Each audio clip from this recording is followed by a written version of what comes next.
Hello everyone, welcome back to my channel conquer code with Raj. तो हम लोग आ चुके हैं अपनी एक और न्यू प्रॉब्लम के साथ, दैट इज़ यूनिक पाथ 2। तो इसका प्री रिक्विजिट ये है कि आप ज़रूर यूनिक पाथ 1 जरूर देख के आएँ, ताकि आपको यूनिक पाथ 2 ईजिली समझ में आ जाए। तो हम यूनिक पाथ 1 के रिकर्जन और मेमोराइजेशन के कोड में एक हल्का सा चेंज करेंगे और यूनिक पाथ 2 का आंसर बन जाएगा। तो हम वो देखते हैं, वो हल्का सा चेंज क्या है। उससे पहले हम देखते हैं कि यूनिक पाथ 2 में प्रॉब्लम क्या गिवन है। करेक्ट। तो देखते हैं यूनिक पाथ 2 में गिवन क्या है। यूनिक पाथ 2 में आपको एक 2D एरे गिवन रहेगा, यानी 2D ग्रिड गिवन रहेगी।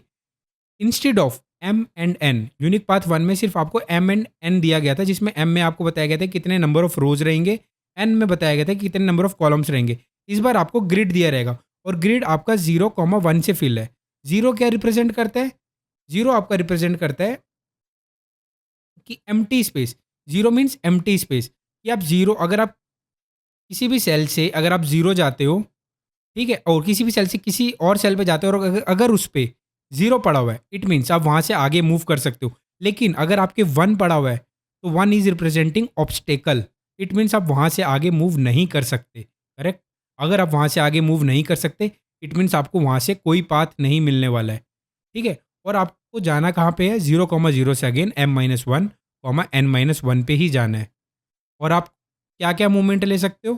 अगर आप किसी भी सेल पे खड़े हो, लेट्स अज्यूम आप किसी भी सेल पे खड़े हो, मान लो आप इधर खड़े हो, तो इधर से आप राइट जा सकते हो और अगेन डाउन जा सकते हो। तो ये दो मूवमेंट आप चल सकते हो। और आपको कहाँ जाना है? आपको जाना है m-1, n-1 पे। और फिर आपकी प्रॉब्लम क्या है कि आपको बताना है कि कितने नंबर ऑफ पाथ्स होंगे जो 0,0 से m-1, n-1 पे आप जा सकते हैं। तो ठीक है, लास्ट प्रॉब्लम में हमने डिस्कस क्या किया था कि आपको बस क्या डायग्राम याद रखना है, कि एक डायग्राम आपको ये याद रखना है कि आप किसी भी सोर्स पे खड़े हो और आप वहाँ से इंटरमीडिएट स्टेशन I1, I2 और I3 पे जा सकते हो।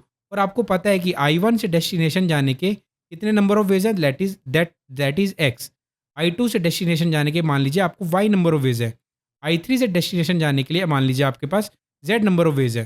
तो सोर्स से डेस्टिनेशन जाने के कितने नंबर ऑफ वेज हो गए? आपको पता है कितने हो गए? X plus Y plus Z.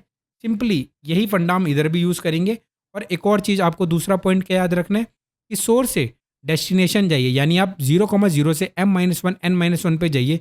जितने नंबर ऑफ पाथ्स होंगे, वैसे ही डेस्टिनेशन से जीरो आने के भी उतने ही नंबर ऑफ पाथ्स होंगे। ये मैंने आपको एक्सप्लेन किया था। इवन दो प्रॉब्लम्स में एक्सप्लेन किया था, जब मैं DP on 1D एरेज करवा रहा था और जब मैं अभी DP on ग्रिड्स भी करवा रहा था, तो यूनिक पाथ 1 में भी एक्सप्लेन किया। तो हम उसी कोड को चेंज करेंगे जो हमने लिखा था कि डेस्टिनेशन से 0,0 आने में कितने नंबर ऑफ यूनिक पाथ्स होंगे, जिसमें वेरिएबल्स मैंने कम करके दिखाए थे आपको, राइट। ठीक है। और हमारा मोटिव क्या होता है कि हम जितने कम से कम वेरिएबल लेके चले रिकर्जन में, उतना अच्छा रहेगा, हम उतना कम स्पेस यूज़ कर रहे होंगे। तो करेक्ट। तो ठीक है, आपको ये दो पॉइंट याद रखना है। तो आप सोच के देखिए, आप खड़े हो, देखिए आपको पता है यहाँ पे रिकर्जन अप्लाई होने वाला है। क्यों का रीज़न मैंने आपको यूनिक पाथ 1 में दे दिया था।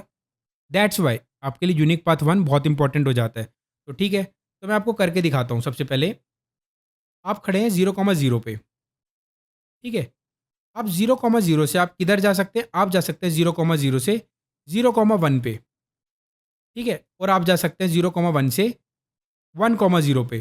ठीक है। क्योंकि ये देखिए, ये वाली कौन सी मूवमेंट है? ये आपने चली राइट मूवमेंट, ये आपने चली डाउन मूवमेंट। ठीक। अब आपको पता है रिकर्जन कैसे वर्क करता है। देखिए आपको पता है हर एक लेवल से, यानी अब आप इस लेवल पे हो, यहाँ से भी आपके दो कॉल्स निकलेंगी, यहाँ से भी आपको दो कॉल्स निकलेंगी। किसकी? राइट की और डाउन की। अगेन राइट की और डाउन की। अगर मान लीजिए यहाँ से आपके पास दो कॉल्स निकली, तो 0,1 से आप किधर जा सकते हो? आप जा सकते हो 0,2 पे। और यहाँ से आप किधर जा सकते हो? 1,1 पे। फिर अगेन इधर से आप किधर जा सकते हो? 1,1 पे। करेक्ट। और इधर इधर आप किधर जा सकते हो? 2,0 पे। तो देखिए आपको मैं एक और चीज़ नोटिस करवा ही देता हूँ लगे हाथ। देखिए 1,1 and again 1,1, it means overlapping सब प्रॉब्लम्स। आप यहाँ पे मेमोराइजेशन अप्लाई कर सकते हो सीधा। ठीक है। तो ये बात हमें समझ में आ गई। हर एक लेवल से दो दो कॉल्स निकलेगी रिकर्जन। बट बेशक दो कॉल्स निकले, लेकिन रिकर्जन हमारा सॉल्व कैसे होता है? सबसे पहले लेफ्ट सॉल्व होगा, पूरा लेफ्ट ट्री सॉल्व होगा। फिर अगेन राइट ट्री ऐसे करके सॉल्व होता है। आपको पता है आप ड्राई रन करेंगे, तो यूलर ट्री आपको रन करना आता है इस बार। ठीक है जी, ये मैं मान के चल रहा हूँ, आप मेरी प्रीवियस वीडियोस देख के आए हैं।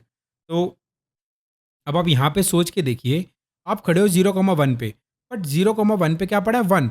तो अब 0,1 से आप आगे मूव नहीं कर सकते। 0,0 से अगर आप 0,1 पे गए तो यहाँ पे वैल्यू पड़ी है ग्रिड पे 1, तो अब 0,1 से आप आगे मूव नहीं कर सकते। तो अगर आप आगे मूव वहाँ से नहीं कर सकते तो अब आप सोच के देखिए कि आपको वहाँ से कोई पाथ मिलेगा?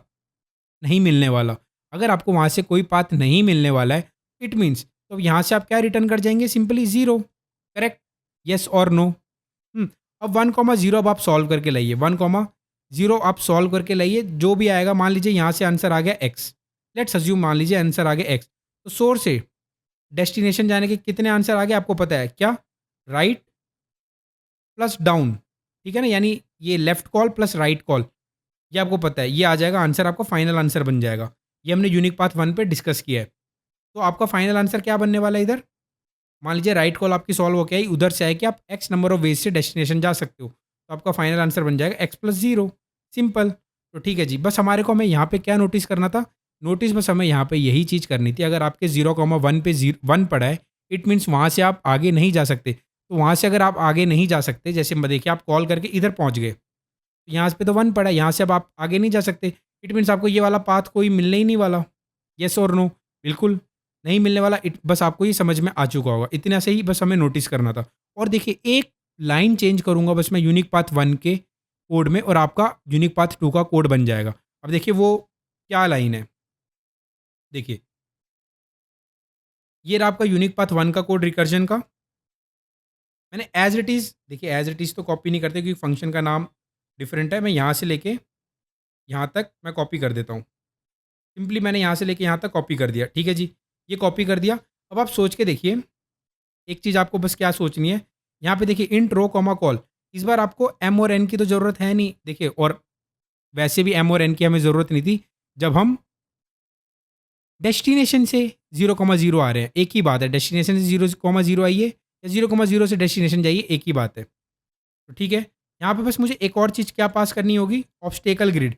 वो मुझे क्या बताएगा कि मैं कहाँ से मूव कर सकता हूँ, कहाँ से मूव नहीं कर सकता हूँ। ठीक है, मैंने यहाँ पे ऑब्स्टेकल ग्रिड पास कर दी। और ठीक है, बस देखिए एक कंडीशन यहाँ पे क्या चेंज करूँगा, अगर मान लीजिए ऑब्स्टेकल, इसको मैं कॉपी पेस्ट ही कर लेता हूँ। अगर आपके ऑब्स्टेकल ग्रिड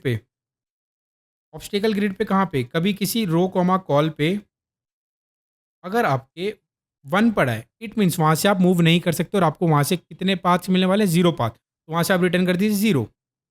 और अदरवाइज़ डीपी रो को देखिए, डीपी यहाँ पे लगने वाली है, मेमोराइज़ करेंगे हम रिकर्सिव कोड को। तो डीपी रो कॉमा कॉल पे अगर -1 पड़ा है, इट मीन्स कि आपने उसको -1 नहीं पड़ा है, तो इट मीन्स आप उसको सॉल्व करके आ चुके हो।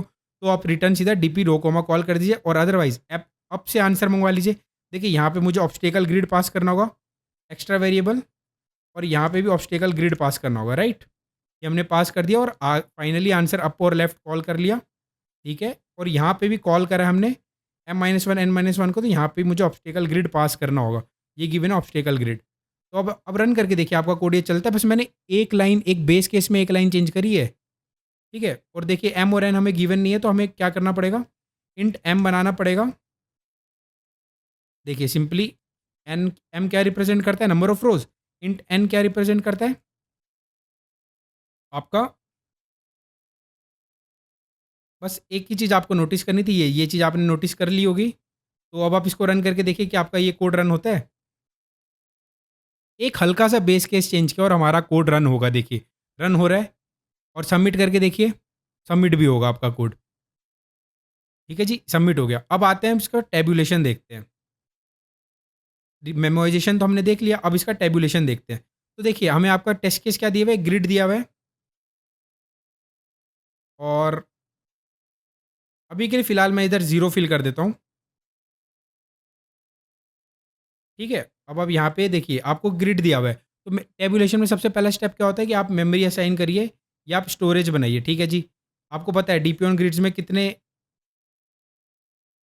स्टोरेज बनता है? m क्रॉस n का ग्रिड बनती है, डीपी ग्रिड, जिसमें हम अपना आंसर स्टोर करते हैं। तो ठीक है, तो सबसे पहले मैंने डीपी ग्रिड बना ली। इसको मैं नाम भी दे देता हूँ, क्या? डीपी ग्रिड, ठीक है? और अब मैं सेकंड स्टेप क्या होता है कि मैं क्या असाइन करूँगा अपने सेल का मीनिंग। इस सेल में मैं किसी भी सेल में मैं क्या स्टोर करने वाला हूँ। अगर मान लीजिए मैं इस सेल पे खड़ा हूँ, दिस सेल इज़ 0,1, तो 0,1 पे मैं स्टोर करने वाला हूँ 0,1 से डेस्टिनेशन जाने तक के कितने यूनिक नंबर ऑफ वेज हैं, तो मैं ये स्टोर करने वाला हूँ, येस और नो। सिंपल, यूनिक पाथ 1 में भी हमने यही किया था। अब मान लीजिए कभी मैं इस सेल पे खड़ा हूँ, तो इस सेल से यानी 1, 2 से इंडेक्सिंग कर देता हूँ ताकि आपको समझ में आए। 1, 2 से डेस्टिनेशन जाने के कितने यूनिक नंबर ऑफ वेज हैं, राइट? अब आपको आइडेंटिफाई करना है कि आपकी स्मॉलर प्रॉब्लम किस तरफ है। आपकी स्मॉलर प्रॉब्लम इस तरफ है। क्यों स्मॉलर प्रॉब्लम इस तरफ है? डेस्टिनेशन से डेस्टिनेशन जाने तक का एक तरीका होता है, येस और नो। ये हमने यूनिक पाथ 1 में डिस्कस किया है। तो ठीक है, डेस्टिनेशन से डेस्टिनेशन जाने तक का एक तरीका होता है, करेक्ट, सिंपल। और दूसरा तरीका देखिए, और लास्ट स्टेप क्या होता है कि हमने ये आइडेंटिफाई कर लिया, स्मॉलर प्रॉब्लम ये हो गया और बिगर प्रॉब्लम ये हो गई। तो स्मॉलर प्रॉब्लम से हम बिगर प्रॉब्लम की डायरेक्शन में ट्रैवर्स करेंगे एंड पीस बाय पीस अपना आंसर बनाते हुए चलेंगे, करेक्ट। लेकिन मैं आपको एक चीज़ नोटिस करवाना चाहता हूँ यहाँ पे। मान लीजिए कभी, मान लीजिए अगर मान लीजिए इधर 1 दिया होता, अगर आपके डेस्टिनेशन पे ही 1 पड़ा होता ऑब्स्टेकल ग्रिड के, ये आपका ऑब्स्टेकल ग्रिड है, ये आपका ऑब्स्टेकल ग्रिड है। अगर आपके डेस्टिनेशन पे ही 1 पड़ा होता, इट मीन्स कि आप डेस्टिनेशन कभी पहुँच पाते? नहीं पहुँच पाते। अगर आपके डेस्टिनेशन में ही 1 पड़ा है, तो आप वहाँ कभी आप अपने डेस्टिनेशन नहीं पहुँच पाते। हाँ, तो वहाँ से आपको क्या रिटर्न करना पड़ता है? 0, कि आप डेस्टिनेशन ही नहीं पहुँच सकते। तो आपको एक सेफ़र साइड के लिए ये केस भी हैंडल करना चाहिए। अब आप बोलोगे भई यहाँ पे तो सारे टेस्ट केस चल रहे हैं। हाँ, अगर यहाँ पे सारे टेस्ट केस चल रहे हैं, इट मीन्स क्या? देखिए, इसको ज़ूम कर देता हूँ। अगर आपके सारे टेस्ट केस चल रहे हैं, तो इसका मतलब ये है कि आपके किसी भी टेस्ट केस पे आपके डेस्टिनेशन पे 1 नहीं पड़ा है। लेकिन but still for safer side हम लोग क्या लेके चलेंगे, क्या? If obstacle grid m-1, n-1 पे अगर कभी 1 दे दिया जाए, देखिए इसमें तो नहीं दिया गया, लीड कोड पे तो नहीं दिया गया, लेकिन जनरली कोड फोर्सेस, अगर आप कोड फोर्सेस हैकर रैंक पे सेम प्रॉब्लम सॉल्व करते तो पक्के में वो लास्ट सेल पे 1 देते। तो आपको फॉर सेफर साइड ये रिटर्न करना होता है। देखिए अभी भी आपका कोड चलने वाला है, कोई दिक्कत नहीं है, ये भी चलेगा आपका कोड। तो हमने एक और एच केस हैंडल कर लिया फॉर सेफर साइड, ठीक है, ये चल रहा है हमारा। अब अगेन देखिए, अब हम टेबुलेशन कर रहे हैं। लेट्स अज्यूम अभी तो फिलहाल टेस्ट केस में 0 दिया हुआ है, लेकिन अगर मान लीजिए कभी 1 दिया होता, तो मैं यहाँ पे क्या फ़िल करता? 0। क्यों 0 फ़िल करता? क्योंकि देखिए अगर डेस्टिनेशन पे ही 1 है, तो मैं डेस्टिनेशन पहुँच ही नहीं सकता अपने कभी, करेक्ट? ठीक है, क्योंकि वो ऑब्स्टेकल है, वो रिप्रेज़ेंट क्या कर रहा है? ऑब्स्टेकल। जहाँ पे ऑब्स्टेकल है, वहाँ पे आप नहीं जा सकते, उस सेल पे नहीं जा सकते आप, ठीक? तो ठीक है 0, लेकिन अभी अभी के लिए फ़िलहाल मेरे टेस्ट केस में क्या दिया हुआ है कि मेरे टेस्ट केस में 0 पड़ा हुआ है। इट मीन्स तो डेस्टिनेशन से डेस्टिनेशन जाने तक का कितना तरीका? That is 1, correct? 1 है, सिंपल, ओके। फिर आपको पता है कि आपका सेल ऐसे फिल होने वाला है जब हम लूप लगाएँगे। ये हमने स्पेस ऑप्टिमाइज़ेशन में डिस्कस किया था, तो हम लोग यही कर लेते हैं। अब आप देखिए, आप इस सेल से यहाँ मूव कर सकते हैं और यहाँ मूव कर सकते हैं। आप क्या डाउन मूव करना चाहेंगे? नहीं करना चाहेंगे। तो अगर आप वहाँ से डाउन मूव नहीं करना चाहेंगे, तो आपका सिंपली यहाँ से डेस्टिनेशन जाने का, इस सेल से डेस्टिनेशन जाने के कितने नंबर ऑफ वेज़ हो गए? जो जो आपके यहाँ पे पड़ा हुआ है एग्ज़ैक्टली 1, दैट इज़ 1, सिंपल। और सिंपली यहाँ से भी जाने के कितने वेज़ हो गए? दैट इज़ 1, यहाँ से भी एक वेज़। तो आप देखिए, इस सेल से आप इधर जा सकते हो और आप इधर जा सकते हो। पर आप इधर जाना प्रेफ़र करोगे? नहीं प्रेफ़र करोगे। तो यहाँ पे आपका कितना आ गया? यहाँ पे भी 1 आ जाएगा जो नीचे पड़ा हुआ है। अब ध्यान से यहाँ पे देखिए, अगर आप इस सेल पे खड़े हो तो यहाँ से आप यहाँ जा सकते हो और यहाँ जा सकते हो। तो आपका आंसर क्या बन गया? Left, right plus down, that is 2। क्या आपका आंसर 2 बनेगा यहाँ पे? बिल्कुल नहीं, गलत। आप अगर ऐसा सोच रहे हो तो आपका आंसर गलत है। क्यों गलत है? क्योंकि आपके ग्रिड पे, इस बार ग्रिड के इस सेल पे आपका 1 पड़ा है। इट मीन्स आप अगर इस सेल पे अगर आ भी जाते, तो आप वहाँ से आगे मूव नहीं कर सकते। आप पहली बात तो जहाँ पे भी ऑब्स्टेकल है, उस डायरेक्शन में आप मूव ही नहीं कर सकते। अगर आप उस डायरेक्शन में मूव नहीं कर सकते, तो जहाँ पे भी आपका ऑब्स्टेकल पड़ा है, इट मीन्स 1 पड़ा है, तो वहाँ से आपका कोई पाथ नहीं आने वाला। तो यहाँ पे आप क्या फ़िल करेंगे? 0। अगर आपके ग्रिड ऑफ i, j पे 0 पड़ा है, ग्रिड ऑफ i, j पे अगर आपके 1 पड़ा है, इट मीन्स तो आपका डीपी ऑफ ग्रिड पे क्या आएगा? डीपी ऑफ i, j पे क्या आएगा? 0, क्योंकि वहाँ से आपके पास कोई पाथ नहीं है। क्योंकि देखिए, कभी भी मैं अगर मूव करके गलती से इधर आ भी गया, तो यहाँ से आगे मूव नहीं कर सकता। तो इस सेल से डेस्टिनेशन पहुँचने तक का कितना तरीका हो गया? That is 0। अब आप यहाँ पे सोचिए, अब यहाँ पे फ़िल करिए, यहाँ से आप इधर जा सकते हो, यहाँ से इधर जा सकते हो। राइट से आपको मिला 0, लेफ्ट से डाउन से आपको मिला 1 वे। तो यहाँ पे क्या आएगा? 0 + 1 दैट इज़ 1। अब यहाँ से आप इधर जा सकते हो, इधर जा सकते हो। यहाँ पे आप प्रेफ़र करोगे कहीं जाना? नहीं। तो अब सोच के देखिए, यहाँ पे आप क्या फ़ील करोगे? That is 1। और यहाँ पे क्या फ़ील करोगे? 0 + 1 दैट इज़ 1। अब यहाँ से आप इधर जा सकते हो, इधर जा सकते हो, यहाँ पे आप क्या फिल करोगे 1 + 1 दैट इज़ 2। ठीक है, तो आप सोच के देखिए आपका फाइनल आंसर किधर होगा? DP 0,0 से। क्यों? क्योंकि आपको 0,0 से डेस्टिनेशन जाना है। तो DP 0,0 पे जो वैल्यू पड़ेगी वो आपका आंसर हो जाएगा, दैट इज़ 2। तो देखिए हमारा आंसर 2 है क्या इस टेस्ट केस के लिए? देखिए, देखिए, ये आपका टेस्ट केस ये वाला गिवन है, तो इसका आउटपुट 2 ही है। तो इसके लिए फटाक से मैं इसको टेबुलेशन में कन्वर्ट कर देता हूँ। हुँ, तो अब आप यहाँ पे सोच के देखिए कि पहले तो देखिए आपको ये कंडीशन लगानी ही पड़ेगी ऑब्स्टेकल ऑफ ग्रिड पे m-1 और n-1 पे अगर कभी आपके गलती से 1 पड़ा हो गया डेस्टिनेशन पे, तो वहाँ से आप क्या रिटर्न कर दीजिए 0। अदरवाइज़ अगर आपके ऑब्स्टेकल नहीं पड़ा m-1 n-1 पे, तो आपको क्या फिल करना है? दैट इज़ एक तरीका वन वे। उससे पहले तो आप क्या बना लीजिए, एक डीपी एरे भी बना लीजिए, 2D डीपी ग्रिड बना लीजिए। आपने डीपी ग्रिड बना लिया, कितने लेंथ का बनाओगे आप? कितने नंबर ऑफ रोज़ रहेंगे, कितने नंबर ऑफ कॉलम्स रहेंगे? That is m number of rows रहने वाले हैं, n नंबर ऑफ कॉलम्स रहने वाले हैं। तो ठीक है, अब मैं क्या करूँगा, पिछली बार यूनिक पाथ 1 पे मैंने क्या किया था, पहले मैंने लास्ट रो और लास्ट कॉलम फिल कर दिया था। लेकिन इस बार मैं आपको थोड़ा डिफरेंट तरीके से कोड करके दिखाता हूँ कि एक ही लूप में हम कैसे सॉल्व कर सकते हैं इस प्रॉब्लम को। सबसे पहले देखिए मैं यहाँ पे लूप लगाऊँगा कहाँ से? Int i equal to m-1 से i greater than equal to 0। देखिए यहाँ पे m-1 से ही लूप लगेगा, क्यों? क्योंकि देखिए अभी मैंने लास्ट रो फिल नहीं किया है। पिछली बार m-2 से लूप लग जाता था, क्यों? क्योंकि मैंने लास्ट रो लास्ट कॉलम मैंने फिल कर लिया था। लेकिन इस बार मैंने नहीं फिल किया, तो m-1 रो और n-1 रो मुझे फिल करना पड़ेगा, लास्ट रो लास्ट कॉलम। तो ठीक है, मैं आपको एक लूप में करके दिखाता हूँ। फॉर इंट, और मैं थोड़ा सा फॉन्ट बड़ा कर देता हूँ ताकि आपको और अच्छे से दिखे। Int j equal to n-1, j greater than equal to 0, j minus minus. अब आप यहाँ पे सोच के देखिए, कभी अब अगर आपका ऑब्स्टेकल ग्रिड, यहाँ पे आपको क्या सोचना है, कभी आपका i इक्वल टू m-1 हुआ और and j equal to n-1 हुआ, इट मीन्स आपका लास्ट सेल फिल हो रहा है। तो आपको डीपी आपको क्या करना है, कंटिन्यू कर जाइए वहाँ से। क्या कर जाइए? कंटिन्यू। क्यों कंटिन्यू कर जाइए? क्योंकि आप लास्ट सेल्फ ऑलरेडी फिल कर चुके हो। ठीक है, तो आपको कुछ करने की ज़रूरत नहीं है। तो ठीक है जी, आपने सबसे पहले ये कर दिया। इफ़, अब आप सोच के देखिए, अगर आपके ऑब्स्टेकल ग्रिड,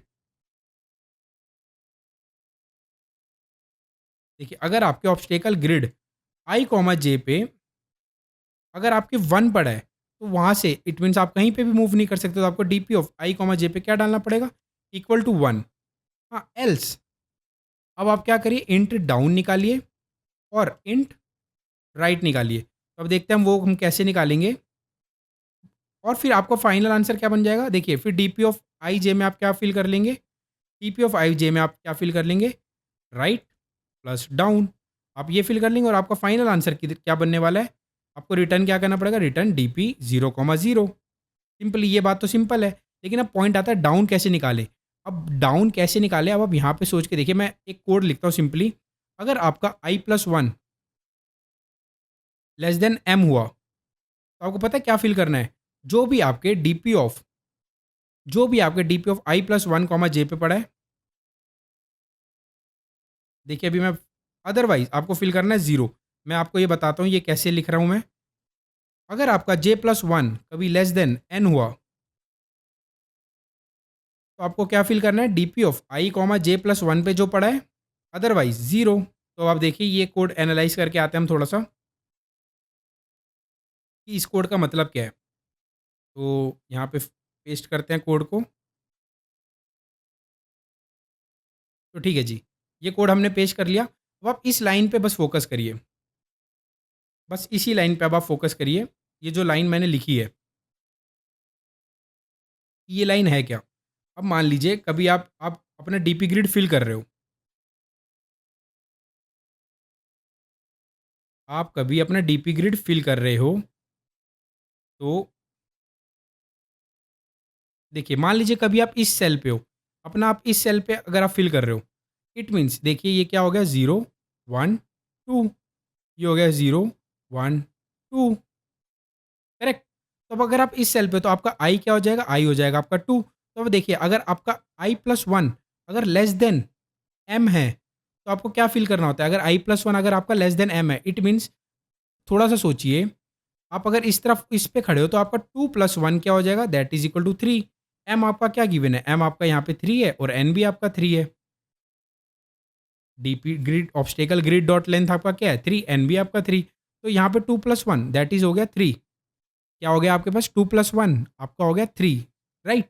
और अब आप सोच के देखिए यहाँ पे, सोच के देखिए यहाँ पे। सोचिए, सोचिए, सोचिए। तो अगर आपका 2 + 1 अगर आपका 3 हो गया, तो क्या 3 लेस देन 3 ऐसा कोई कंडीशन होता है? ये कंडीशन फ़ॉल्स मानी जाती है। अगर ये कंडीशन फ़ॉल्स मानी जाती है तो आपके डाउन में क्या वैल्यू आ जानी चाहिए? 0। यहाँ से आप यहाँ से कोई भी आपको पाथ नहीं मिलने वाला डाउन। आप डाउन नहीं जा सकते तो यहाँ से आपको 0 वैल्यू फ़िल होनी चाहिए। देखिए, तो इट मीन्स I + 1 अगर आपका क्या है? लेस देन एम अगर आपकी कंडीशन कभी फ़ॉल्स होगी, हाँ, तो आप यहाँ पे क्वेश्चन मार्क आना था, सॉरी मैंने डॉट डॉट लगा दिया, यहाँ पे क्वेश्चन मार्क आना है। ठीक है, अगर I + 1 कभी आपकी लेस देन एम हो गई, तो आपको क्या फ़िल करना है? डीपी ऑफ I + 1 और जे पे जो वैल्यू पड़ी है वो आपको ले लेनी है। अदरवाइज़ 0। देखिए इस केस में क्या हो गया? I + 1 आपका greater than equal to M हो गया। तो आप क्या ले लोगे यहाँ पे? 0, क्योंकि देखिए इस केस में आपकी वैल्यू डाउन में क्या वैल्यू आ जाएगी? 0। और राइट में क्या वैल्यू आ जाएगी? देखिए राइट आपका क्या हो जाएगा? J + 1 क्या लेस देन एन है क्या? J + 1 आपका क्या लेस देन एन है? तो बोलेगा नहीं जी, J + 1 लेस देन एम नहीं है। तो जो वैल्यू यहाँ पे पड़ी होती थी, वही तो हम क्या कर लेते थे? 1 यहाँ पे क्या पड़ी होती थी? 1, तो 1 + 0 यहाँ पे 1 आ जाएगा। अब इस सेल के लिए थोड़ा-सा नोटिस करिए, कभी आप इधर हो, तो I + 1 लेस देन एम, जब मैं इसका आंसर इस सेल के लिए आंसर बना रहा होता, तो क्या I + 1 क्या मेरा लेस देन एन एम है? तो बिल्कुल है। देखिए क्या 0 + 1 लेस देन इक्वल टू 3, ये कंडीशन ट्रू होगी। तो अब देखिए मैं क्या करूँगा? डाउन में जो वैल्यू पड़ी होगी, वो कहाँ पे पड़ी होगी डाउन पे? डाउन पे पड़ी होगी डीपी ऑफ I + 1, जे पे। तो मैं वो वाली वैल्यू उठा लूँगा।